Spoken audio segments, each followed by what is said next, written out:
The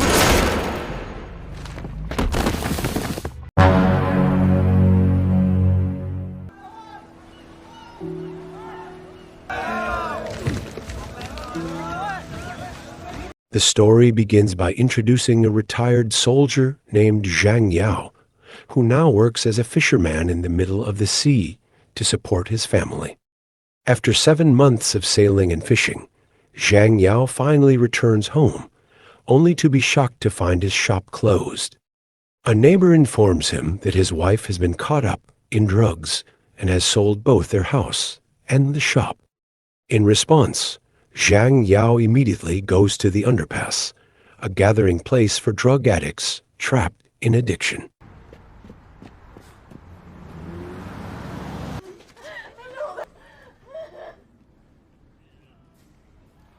And how heartbroken Zhang Yao felt when he saw his wife in such a miserable state. He could still vividly remember her beautiful and radiant face, living happily together with their daughter. How could everything change so drastically in just 7 months of being away? What could have caused this?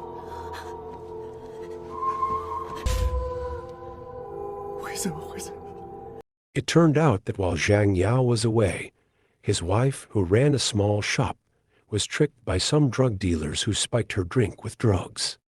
Unwilling to offend her regular customers who often dined there, she accepted the drink. Over time, she became addicted, which eventually led her to sell their house to buy the drugs.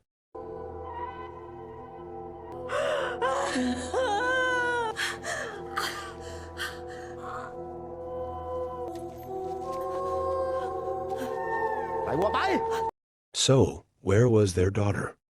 This is where the most heartbreaking part lies. Their daughter was hit by a car while her mother was high, indulging in the drugs. Overcome with guilt and shame toward her husband, the wife ended her life by jumping from an overpass. She left behind a note with the brand name of the drugs, which turned out to be produced by a company bearing the logo of 2 Tiger.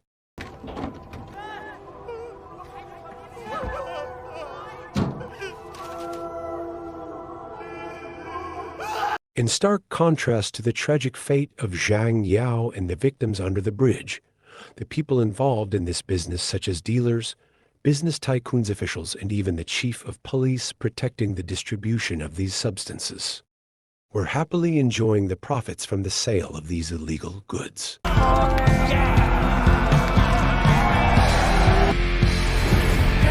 slipped from my hand. 2 years later, we are introduced to a police officer named Andu who is conducting a raid on several drug dealers. After the suspects are successfully arrested and the evidence is confiscated, a well-dressed individual appears and immediately takes some of the evidence. It turns out that Andu is an officer involved in the drug trade himself.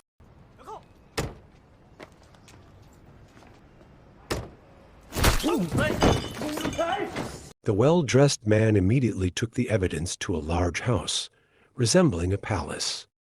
This house belonged to a drug lord who happened to be seriously ill at the time.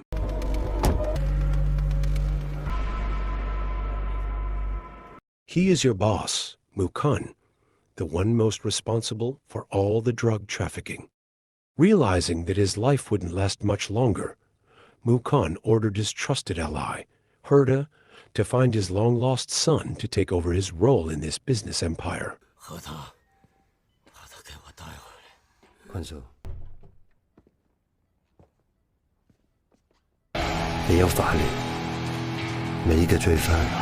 And this is Sha Weng, Mukun's son, who is fierce and difficult to control. Currently, he is in prison for serious crimes such as murder, robbery, rape, gang massacres, and more.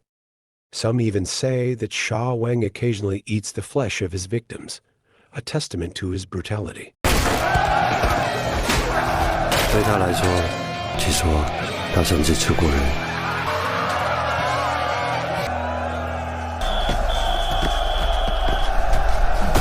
You might be surprised to learn that Zhang Yao is in the same prison as Sha Wang, not serving time for a crime, but intentionally entering to eliminate Sha Wang with the help of the police. He plans to impersonate Sha Wang in order to meet Mukun, the drug lord, face to face.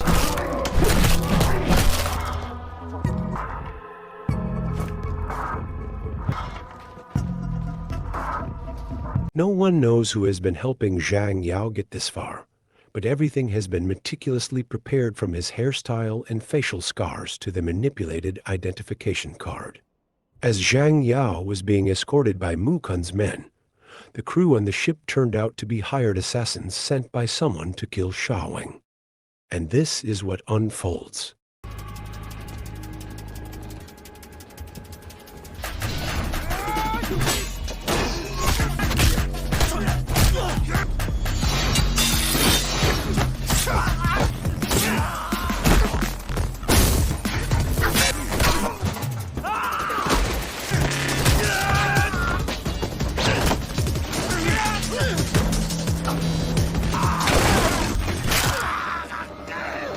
And just as Zhang Yao successfully eliminates the hired assassins, Andu, the police officer appears. It turns out that he was the one who had been helping Zhang Yao all along. Whatever his motives might be, Andu had meticulously prepared everything Zhang Yao needed to gain Mukun's trust, convincing him that Zhang Yao was Sha Wang, his long-lost son.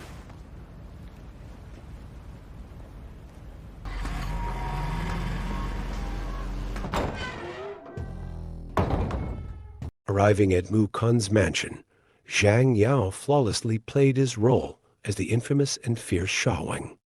Without hesitation, Zhang Yao pulled out a phone he had taken from one of the assassins to investigate who had sent the killers to eliminate him.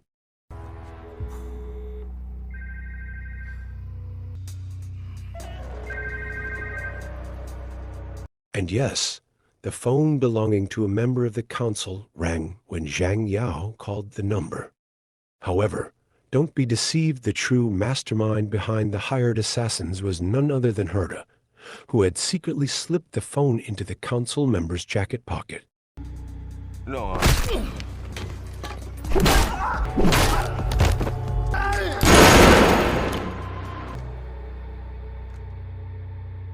Just as Herta shot the council member and framed him as the scapegoat, Mukun appeared, finally meeting his long-lost son for the first time.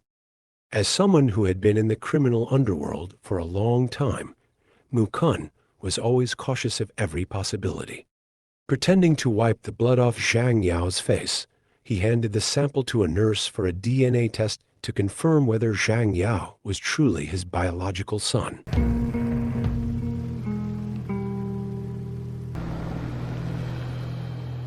That evening, during the welcome party for Sha Wang's return, Mukun was handed the validated DNA test results for Zhang Yao somehow. At some point, the blood sample had been swapped, but Mukun now fully believed 100, convinced that the person with him was indeed Sha Wang, his biological son.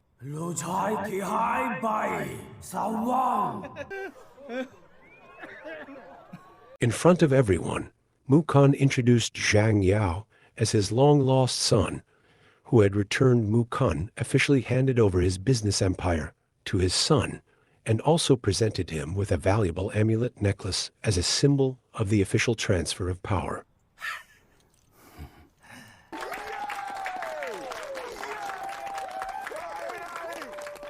As his first task in this business, Zhang Yao had to meet a dealer who had stolen drugs belonging to Mukun.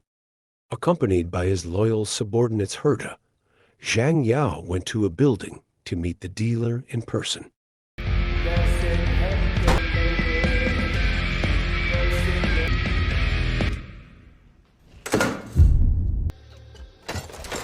And here is the Balai, the person who had stolen drugs belonging to Mukun. Instead of having a peaceful meeting, Zhang Yao ended up in a tense confrontation with the Balai, and this is what happened.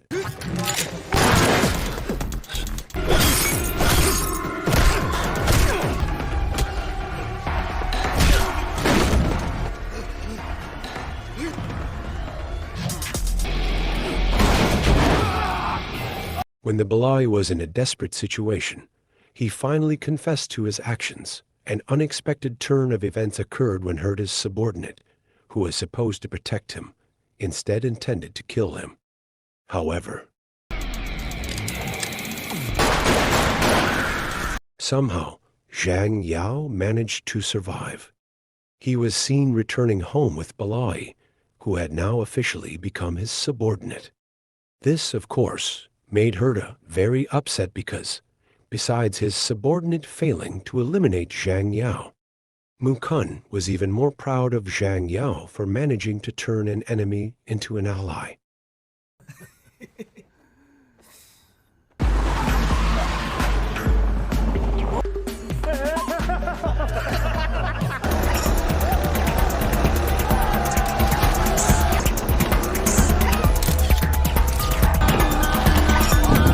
For a moment, let's leave Zhang Yao behind and turn to Andu, who turns out to be the nephew of the head of the police here. It is here that we will be shown the love story of Andu, who secretly falls in love with his uncle's wife, named Nancy. It is known that the uncle often resorts to violence against her, but Nancy remains patient because she has no one else left in her life. The reason why Andu collaborates with Zhang Yao to bring down Mu Kun's business is revealed. One of the reasons is to expose his uncle's involvement in the drug trade, so that when the uncle is removed from the police force, Andu can seize his position as the head of the police and, at the same time, save Nancy, the woman he loves. The next day, Zhang Yao met with Andu to hand over all the evidence of Mu Kun and his gang's crimes, thinking it would be enough to complete the mission.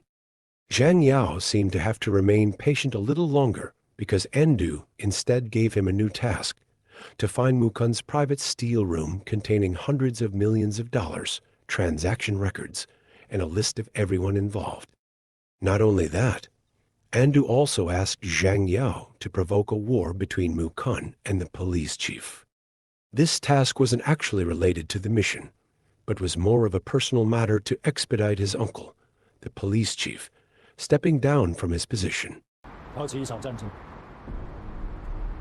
That very day, Zhang Yao immediately went to see the police chief to inform him that, from now on, his usual monthly share would be reduced by 30%. Naturally, this made the police chief furious, and he immediately locked Zhang Yao up in the police station.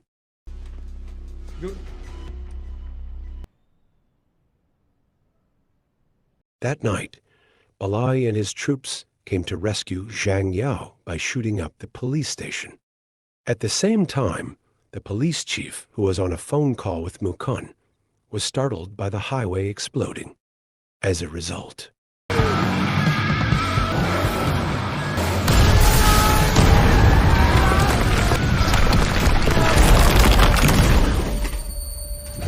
no one knows what happened to the police chief.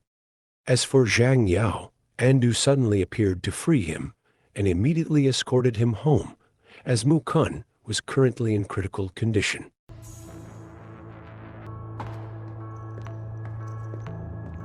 Upon arriving home, Zhang Yao immediately went to see Mu Kun, who was already on his deathbed. Mu Kun apologized for abandoning mother and Xiaoweng.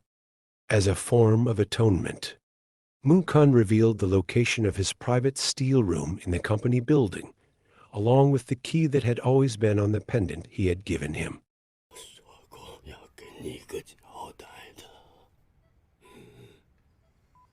After the mission was accomplished, Zhang Yao finally admitted that he was actually not Xiaowang's son, but one of the victims of his drug business.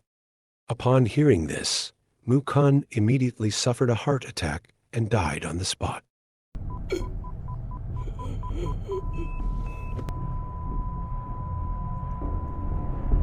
At that moment, in front of Herta, Andu, and all the council members, the lawyer read Mu Kun's will regarding all the wealth and assets that were bequeathed to Xiaoweng, also known as Zhang Yao. And suddenly,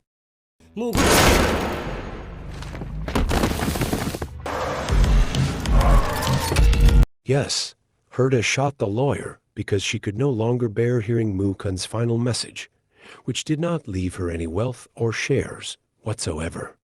As a result,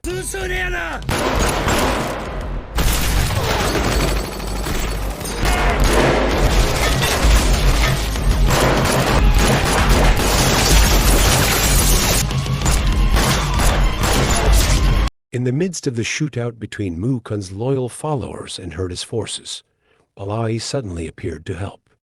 As a result, Zhang Yao, Andu, and Balai joined forces to defeat Herta and her entire army.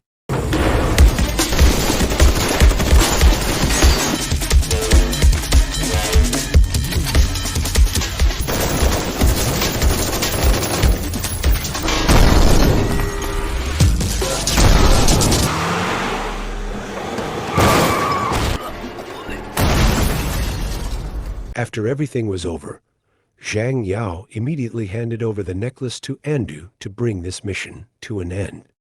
But what happened next?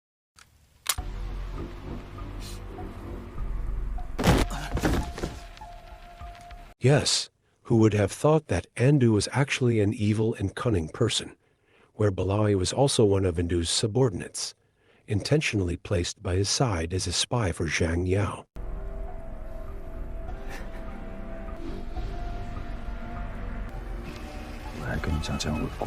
Let me take you back to a flashback from 2 years ago, when Andu began to harbor ambitions to overthrow his uncle and Mukun.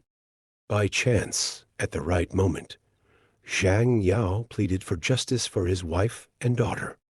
That was when Andu came up with the idea to use Zhang Yao as his pawn, after discovering that Zhang Yao was a tough figure, a former Special Forces soldier.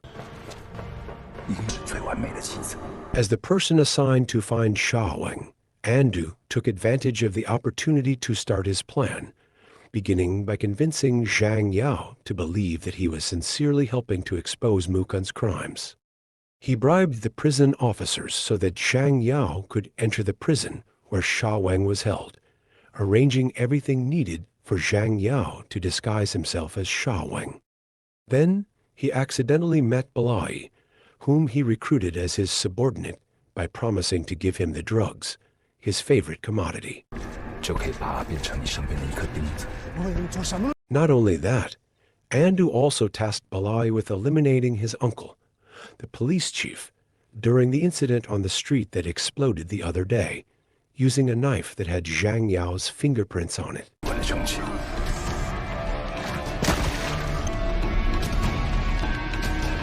Eventually, Zhang Yao would be made the scapegoat for the deaths of Mukun and the police chief. Therefore, Andu wouldn't kill him immediately, but instead imprison him for a while until the time came to reveal him, according to the plan L.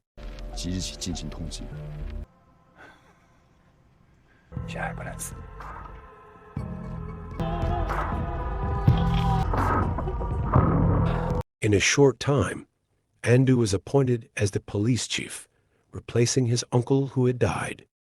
He quickly implemented his plan, which was to raid all locations involved in the drug trade, from the factories to the delivery sites.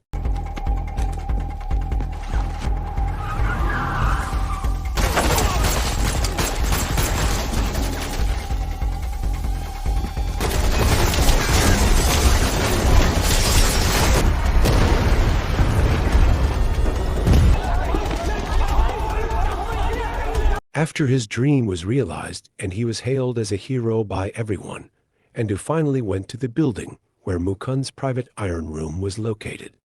As expected, this iron room contained piles of dollars in unimaginable amounts. So,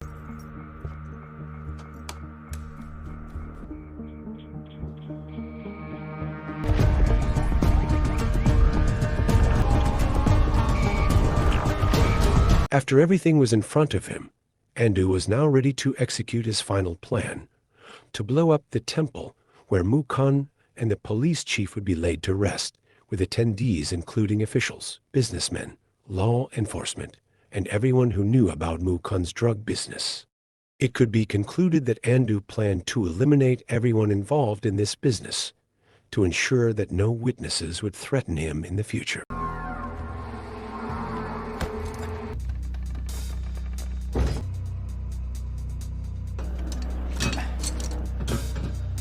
Just as Nancy finished her speech, she opened the curtain revealing hundreds of photos of victims, including piles of drugs. While all the attendees were still in shock, Nancy hurriedly exited, locking the door from the outside, and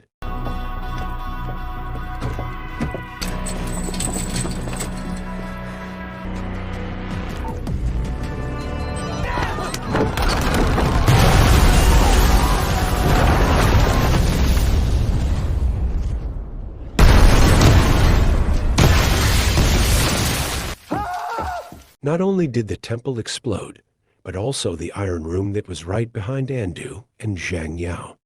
Andu, still reeling from the shock of what he had seen, was about to be stunned once again by a plot that was truly insane and something he could never have anticipated.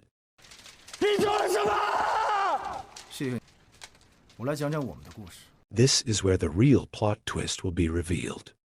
Balai, whom we saw as a drug addict and dealer, was once a responsible older brother who deeply cared for his younger sibling. When his younger sibling became addicted to drugs, Balai took him to the hospital for rehabilitation.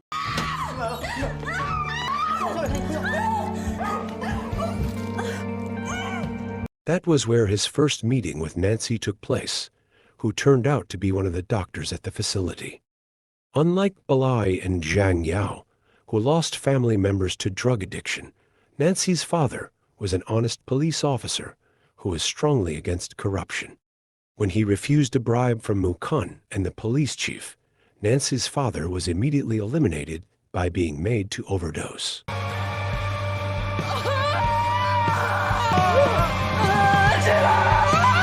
Shortly after his meeting with Nancy, Balai's house and his younger siblings were seized because the sibling had secretly borrowed money from a loan shark.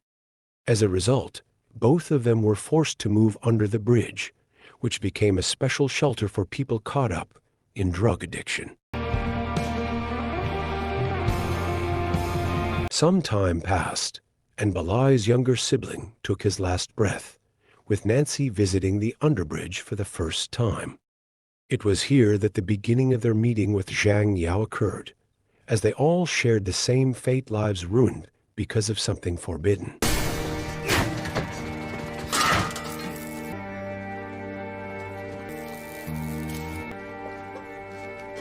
With the fact that they were not the only three with similar fates, Zhang Yao, Nancy, and Balai began to devise a plan for revenge, targeting their final boss, Mukun. Using the remaining resources Nancy had from her savings and her late father's pension, they started to make plans to carry out this dangerous mission.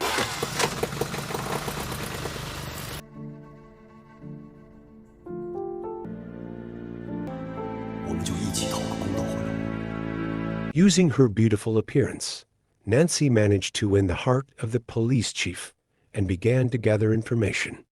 Though it was difficult and required her to sacrifice her dignity and purity, Nancy remained patient, enduring it all for the success of this mission. After Nancy, it was Balai's turn to go into the field. Just like Nancy, who made a great sacrifice, Balai was also forced to become an addict for the sake of perfecting his disguise, so he could become one of Andu's subordinates and infiltrate his plan.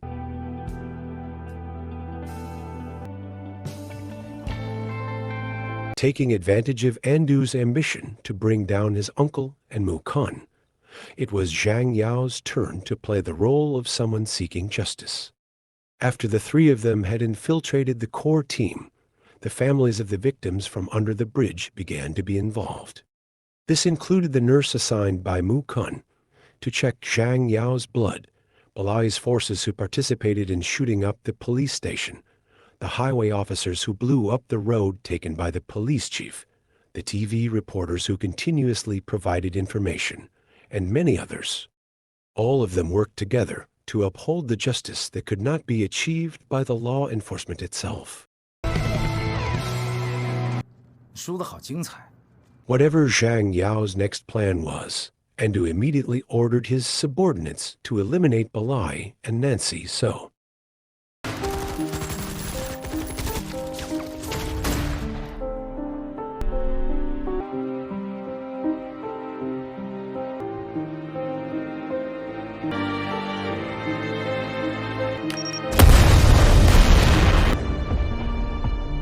After Balai and Nancy were dead, only Zhang Yao remained in this plan. Whatever Zhang Yao was truly planning, Andu immediately shot him, causing Zhang Yao to fall from the top of the building.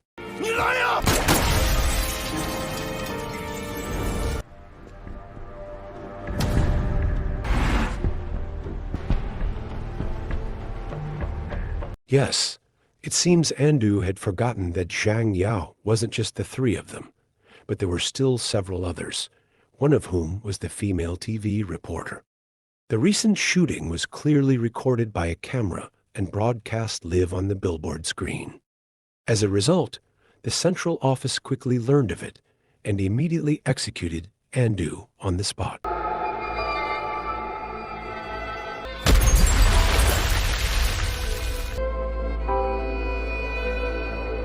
In the end, Zhang Yao, Balai, and Nancy truly became real heroes.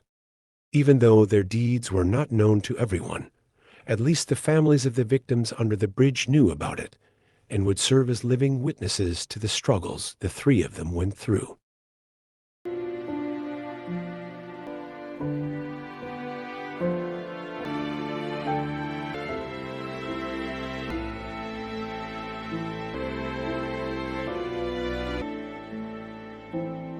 Finished.